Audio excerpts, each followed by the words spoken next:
उल्टा सीधा समझा करके डोली को घेरा कर रही तोरा लोट नहीं लुकी का फो तुम कहाँ जाएगा उधर दिखवा देते हैं ये सब सचिया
बेटा ये जो देखते हैं ना एक गांव भर का ये मामा होगा। हमको क्यों आप प्रणाम करते हैं? आप मेरे मामा, आपको मैं प्रणाम करता हूँ। तो हमें मामा आएगा, हम भेजेगा। आप मेरे मामा, मैं भेजना हूँ, तो हमें भेजेगा। हमको मामा आप अलवाटा है, बोलने का ढंग नहीं आता। क्या करो? आप मेरे मामा हैं, मैं आपकी भगना हूँ।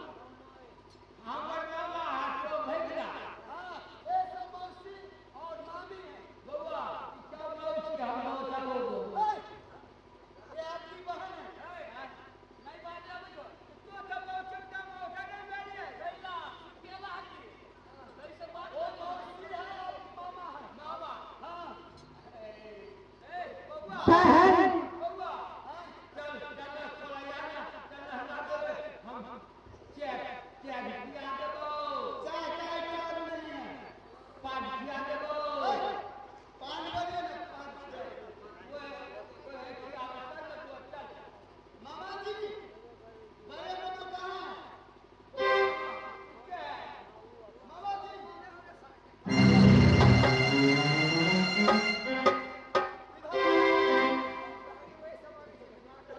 देखिए मामा जी, आज कितने रोज हो गए, आज 8 रोज बीत गया, तो मैं वादा करके आया हूँ जी मामा, तो अपनी चाची को डोली लेकर जा सकते हो। ऐ बहन,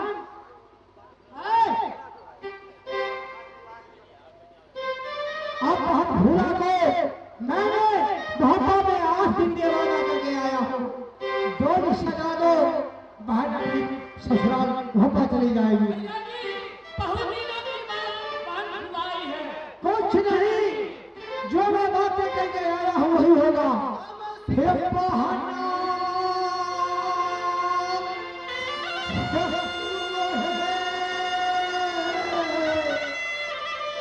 हमारी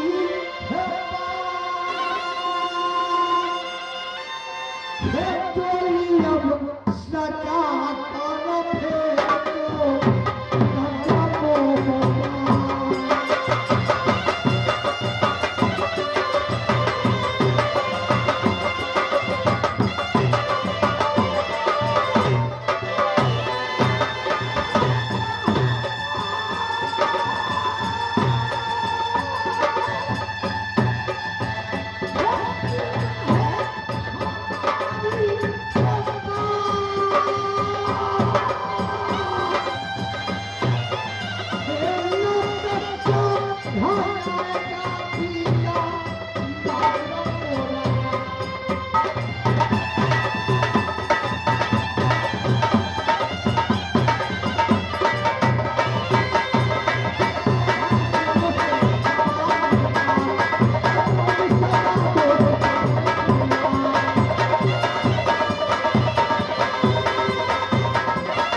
मैं डोली सजाकर मोहर लाया।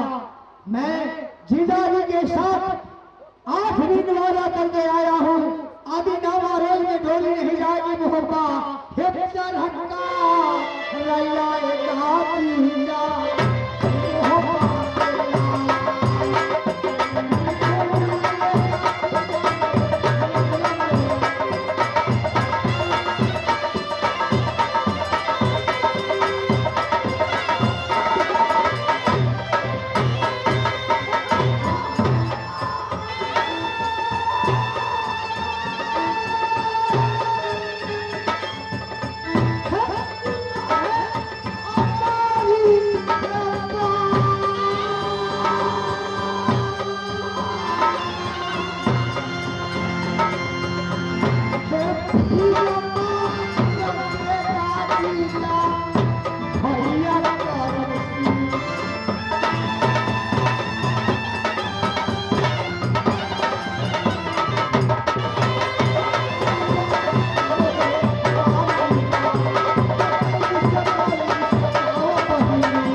सत्यानाश कर डालेगा।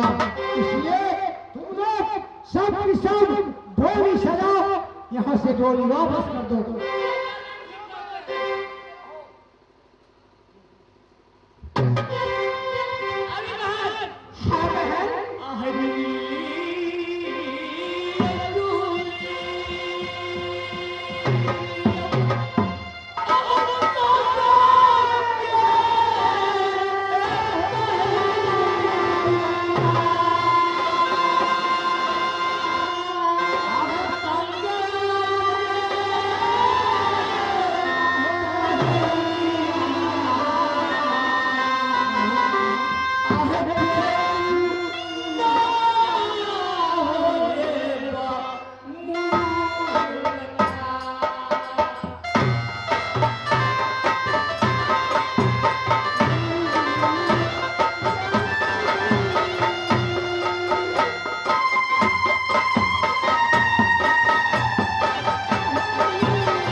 गोभी का खिलौना अपनी माँ की डोले लेकर आएंगे।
चलो भाई, यहाँ देखो, मुझे कुछ दिखाई दे रही है। आगे चल कर देखो। हाँ बेटा, चलो।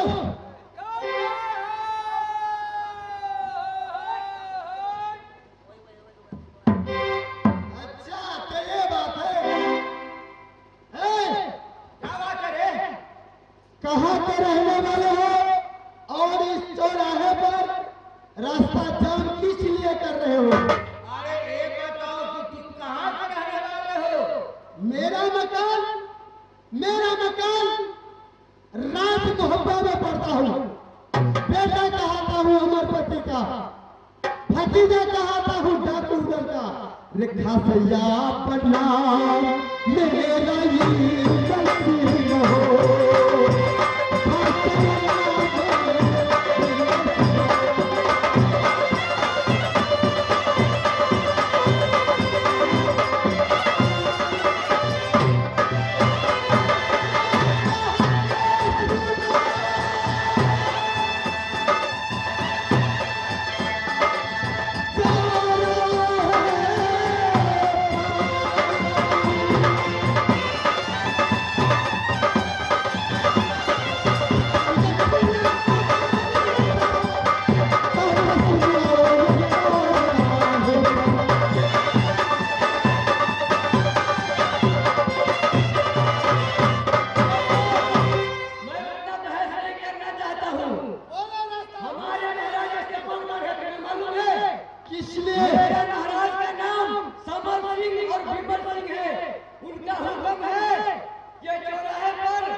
बेटा चाची का हल्ला हो रहा है?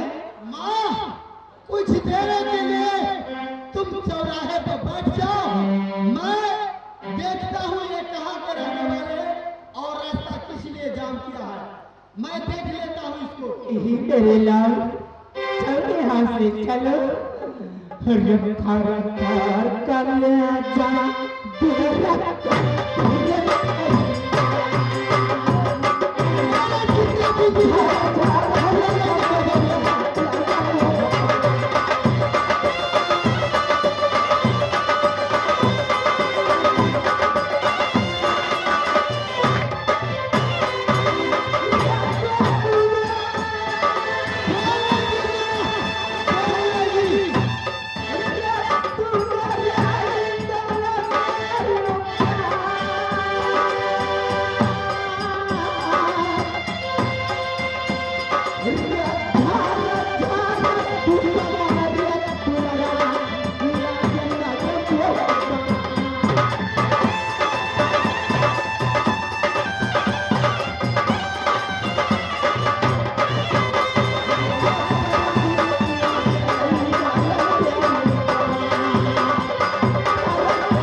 पहले ये बताओ, जो ढाठ मारे हो ये कहाँ का राजा है? ये सपलगढ है, हमारे महाराज संबल और विमल सिंह है। अरे तुम्हें पता है नहीं, ये सपलगढ है, सपलगढ। सपलगढ का राजा है संबल सिंह। हाँ, विमल सिंह। और सुनो, फौज पर चलो। जी हाँ। और तुमको कहा है चौराहे पर ये रास्ता जाम कर देने के लिए। अरे हर किला के खुला आम है, एक कोहवा के लिए रास्ता जाम। मुंह संभाल के बोलो, नहीं तो इस चौराहे में तुम नौकर चाकर हो, कहीं मेरे हाथों से मारा जाओगे तो तुमको पत्नी, तुम्हारा लड़का मुझे गाली देगा। देखो, मैं तुम्हें छोटा बच्चा समझ करके छोड़ रहा हूँ, चले जाओ तुम यहाँ से आराम से। मैं चला जाऊं? हाँ, चले जाओ, इसी में भलाई है। लट्ठी देखियो, लट्ठी मारे की लट्ठी में मार देंगे। काम करा रहे हो। हेलो,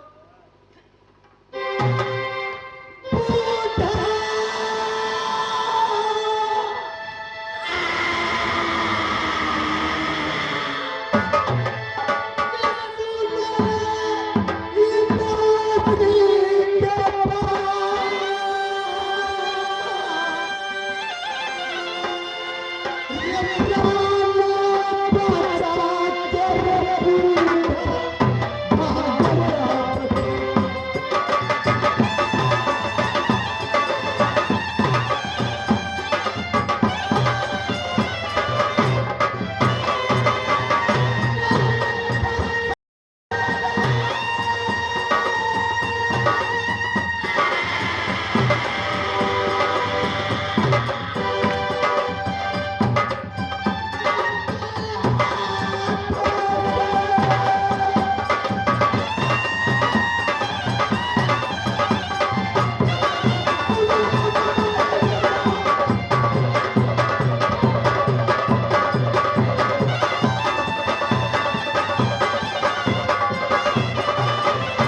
रे देखलूंगा पामर आज सामने लसी के तारा देखलूंगा पामर सामने लसी